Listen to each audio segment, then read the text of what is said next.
Hi செல்லக்குட்டீஸ், welcome to our Anisha Aryan tailoring channel. இன்றைக்கி ஒரு பேபி ஃப்ராக் தான் பார்க்க போகிறோம். ஃபஸ்ட்டு வந்து நான் 4 மடித்து போட்டு ஒரு என்னோடய குழந்தைக்கு தகுந்த அளமாரி நான் இன்ச் டேப் வச்சு அளந்து மெஷர் பண்ணிக்கிறேன். 4.5 இன்ச்சு ஆம் ஹோலும் உடம்பு ப்ளஸ் வந்து கழுத்து ஃபுல்லாகவே நான் மார்க் பண்ணி கட் பண்ணி எடுத்துக்கிறேன். இதில் வந்து பேக் கழுத்து ஃப்ரண்ட் கழுத்து ரெண்டுமே நான் சேமாக வெட்டி எடுத்துட்றேன். பேக் வந்து நான் ஜிப்பு வச்சு தைக்க போகிறேன். ஃப்ரண்ட் வந்து நார்மலாக வந்து ரவுண்ட் நெக்கு கொடுத்து ஃபினிஷ் பண்ணிக்க போகிறேன். இதுதான் மெத்தடு. இந்தமாரி நீங்களும் உங்கள் குழந்தைங்களுக்கு தைச்சி பாருங்கள். ரொம்ப சிம்பிள் அண்ட் ஈஸி தான். அதுக்கான துணி இருந்தால் போதும். இப்போ வந்து இன்னொரு பக்கம் கீழ் பார்ட்டுக்கு வந்து 21 இன்ச்சுக்கு வந்து துணி, ஹைட் வந்து 12 இன்ச்சுக்கு. இப்போ நான் ஜிப்பு வைக்கிறதுனால ஒன் சைட் பூட்டர் யூஸ் பண்ணிக்கிறேன். நம்ம ஜிப்பு வைக்கணுன்னாக்கா கண்டிப்பாக ஒன் சைட் பூட்டர் வச்சு யூஸ் பண்ணும்போது தான் நல்லா நீட் ஃபினிஷிங்காக கிடைக்கும். இதுக்கு வந்து நான் ஒன் சைட் பூட்டரை நான் மாற்றிக்கிறேன். மாற்றிட்டு ஃபஸ்ட்டு பேக் நெக்கை நான் வந்து ரெண்டு பீஸாக தனித்தனியாக கட் பண்ணி எடுத்துக்கிறேன்.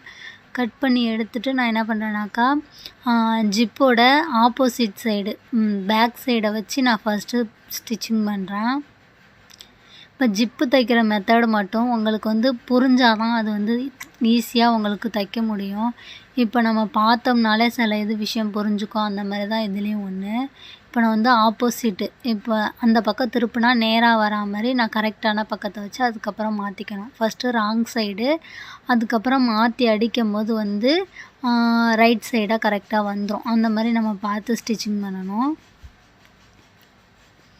இப்போ அதேமாரி அதுக்கு ஆப்போசிட் சைடு ராங் சைடாக வச்சு ஃபஸ்ட்டு ஸ்டிச் பண்ணிவிட்டு அதுக்கப்புறம் எடுக்கும் போது ரைட் சைடு வந்து நம்ம திருப்பும் போது நம்மளுக்கு வந்து கரெக்டாக வந்துடும்.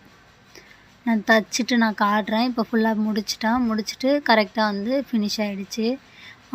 இப்போ வந்து நான் என்ன பண்ணிக்கிறேன், அதோட ஓரமாக ஒரு தையல் 2 பக்கமுமே, ஏன்னா குழந்தைன்றனால தூக்கிட்டு வந்துடக்கூடாது அப்படின்றதுக்காக நல்லா வந்து ஒரு தையல் போட்டு விட்டுறேன். ஒன் சைடு பூட்டர் போட்டால் கண்டிப்பாக வந்து நூல் கட் ஆகிட்டே இருக்கும். அதை வந்து கொஞ்சம் பார்த்து தையுங்க. அதுக்கப்புறம் என்ன பண்ணேன்னா சைடு தையல் போட்டுட்டு கீழே வந்து அந்த ஜிப்புக்கு நேராக வந்து நான் தையல் போட்டு ஃபினிஷ் பண்ணிக்கிறேன். ஏன்னா ஜிப்பு அந்த சைடை விட்டு கீழே இறங்கக்கூடாதுன்னு சொல்லிட்டு. இப்போ அவ்வளோதான், ஜிப்பு தைக்கிறதும் ஃபினிஷ் ஆகிடுச்சு. இந்த மாதிரி நீங்களும் ட்ரை பண்ணி பாருங்கள். பார்த்துட்டு வந்து ஏதாவது மிஸ்டேக்னால் வந்து கீழே கமெண்ட் பண்ணுங்கள், நான் கண்டிப்பாக சொல்கிறேன். அதுக்கப்புறம் வந்து நான் என்ன பண்ணுறேன்னாக்கா, நான் 5ல் வந்து தையல் வந்து 5ல் வச்சு நான் தைச்சிக்கிறேன். தைச்சி நம்ம நூலால் இழுக்கும் போது வந்து கீழே வந்து கேதரிங் மாதிரி ஃப்ளீட் வரும். அந்த மாடல் தான் நான் தைக்க போகிறேன் கெவுனுக்கு. இப்போ நான் தைச்சிட்டு அந்த ஒரு நூலை மட்டும் பிடிச்சி இழுத்தோம்னா குட்டி குட்டி ஃப்ளீட்டாக நிறையா கிடைக்கும். எடுத்து வச்சு தைக்கிறதுக்கு இந்த மாதிரி ஒரு டைம் ட்ரை பண்ணி பார்க்கலாம் அப்படின்னு சொல்லிட்டு இந்த மாதிரி நான் ட்ரை பண்ணேன். நல்லா சூப்பராகவே வந்தது.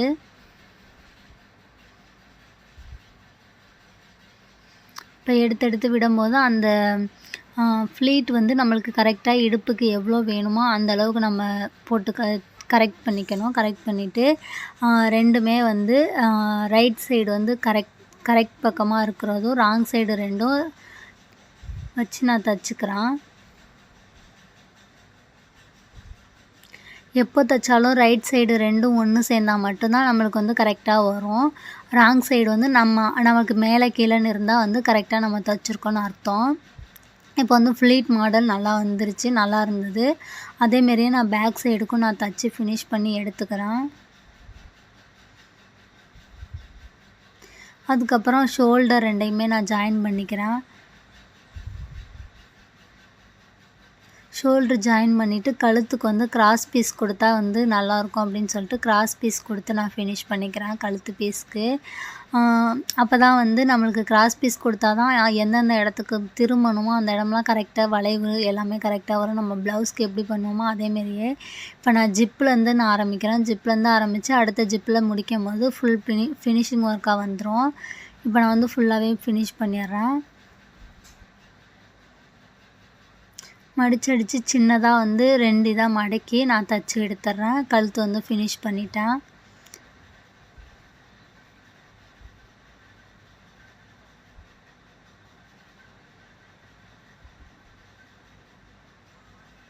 2 தையலாக போட்டுக்கிறேன். இது வந்து சிம்பிளாக வீட்டுக்கு போட்டுக்கிற மாதிரி தான் நான் தைக்கிறேன் இந்த கெவுனு.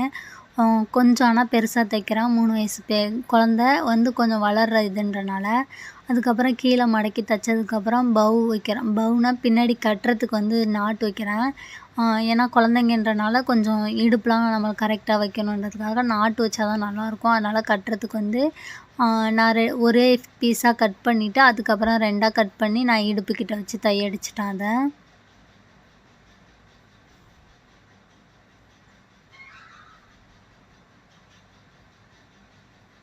நம்ம தைக்கிறது வந்து கஸ்டமருக்குன்னு இல்லை, நம்ம குழந்தைங்களுக்கு முதல்ல நம்ம தைச்சி கொடுத்து எப்படி ஃபினிஷிங் ஒர்க்லாம் நல்லா வருதான்னு பார்க்கணும். அதுக்கப்புறம் நம்ம கஸ்டமர்கிட்ட சொல்லி நம்ம வாங்கி தைச்சி கொடுக்கலாம். இப்போ வந்து நான் என் குழந்தைக்கு தைச்சி பார்த்துட்டு நல்லா வந்தால் எனக்கு தைச்சிக்கிறது, அதுக்கப்புறம் கஸ்டமர்கிட்ட வாங்கி தைச்சி கொடுக்குறது, அந்த மாதிரிலாம் நான் பண்ணுவேன். ஃபஸ்ட்டு இப்போ இந்த மாடல் வந்து என் குழந்தைக்கு தான் தைச்சி பார்க்குறேன். அதுக்கப்புறம் வந்து நான் எனக்கு தைப்பேன். இப்போ வந்து நான் கை பார்ட் எடுத்திருக்கேன். கை வந்து கீழே மடக்கி அடிச்சுட்டு நான் என்ன பண்ணுறேன்னாக்கா, ஃபஸ்ட்டு நம்ம தைச்சோம்ல ப்ளீட் வைக்கிறதுக்கு அந்த மாதிரியே கைக்கு சென்ட்ரு பார்ட்டில் வந்து நான் 5 வந்து தையல் சைஸ் 5ஆக மாற்றி அந்த இடத்துலேருந்து நான் நூலை வந்து பிரித்து எடுத்துக்கிறேன். இது வந்து இந்த கையில் மட்டும் லேசாக பஃப் வரா மாதிரி இந்த இது நல்லா இருந்தது. நான் பார்த்தேன் ட்ரெஸ்ஸில் இந்த மாதிரி தான் வச்சுருந்தாங்க. என்னோடய கெஸ்ஸிங்லாம் நானே வந்து அதை நான் இப்படி தான் இருக்கும் அப்படின்றது நான் ஃபிக்ஸ் பண்ணி நானே தைச்சேன். நல்லாவும் வந்தது சூப்பராக. இப்போ நான் என்ன பண்ணேன்னா கைக்கு கரெக்டாக அந்த கை மாதிரி நான் வெட்டி எடுத்துட்டேன். நல்லா ஃபினிஷ் ஆகிடுச்சு. அதுக்கப்புறம் வந்து நான் கையை வச்சு நான் தையடிச்சிட்றேன்.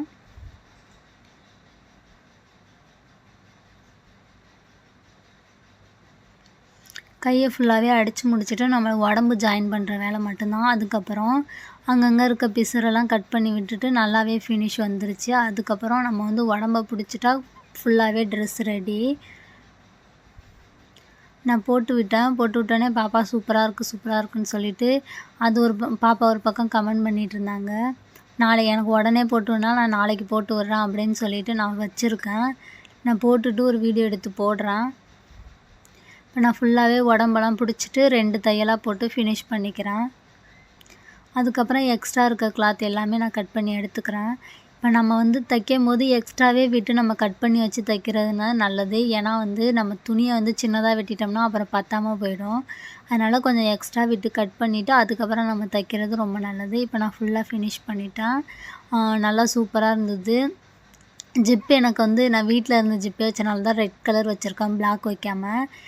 அது பாப்பா தானே வீட்டில் தானே போட்டுக்க போகுது அப்படின்றதுக்காக நான் அப்படியே வச்சுட்டேன். இப்போ நல்லாவே வந்துடுச்சு. பின்னாடி கட்டுறது எல்லாமே சூப்பராக இருந்தது. இதோட அவுட்புட் வந்து இப்படி தான் இருந்தது, நல்லா இருந்தது. கை பஃப் கை மாடலு, பின்னாடி கட்டுறது ஃபுல்லாக நம்ம ஒரு கடையில் எப்படியோ கெவுன் வாங்கினோமோ அந்த மாதிரியே இருந்தது. இப்போ இந்த கெவுனை போய் வாங்கினோம்னா கண்டிப்பாக 500 ரூபா சொல்லுவாங்க. காட்டன், பியூர் காட்டன்றனால. தேங்க்ஸ் ஃபார் வாட்சிங். வீடியோ பிடிச்சிருந்தா லைக் பண்ணுங்கள்.